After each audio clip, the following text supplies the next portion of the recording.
a project like this, you look at it and you see how beautiful it is, and it's so wonderful, and it feels so good. But oh, the pains you go through to get there.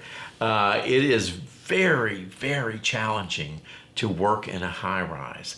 And this particular was no different. You know, everything that happens, if you've ever had a construction project, imagine when you're waiting for the plumber or you're waiting for the contractor and they pull up and there they are. But in this case, you've got the contractor and the plumber and the electrician.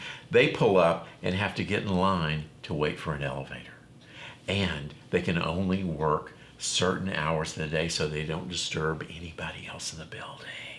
So we've got to be very, very careful. So that's the challenge of doing a project like this.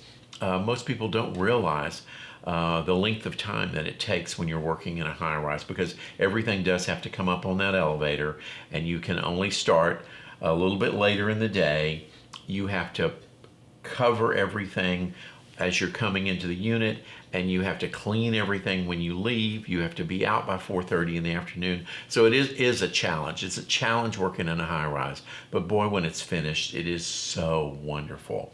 But what a trip to get that all done.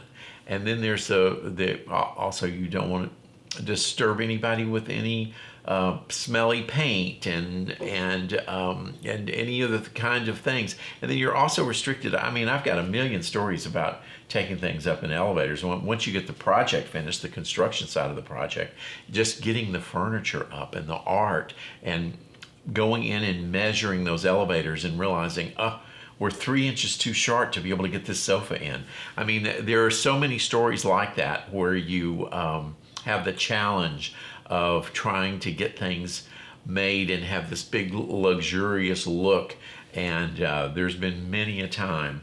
I've had projects where we had to crane the sofa in, and I got to tell you, I didn't want to be watching that. But it got in, and it's nice. So we did have some challenges, and we met all of those and exceeded our expectations.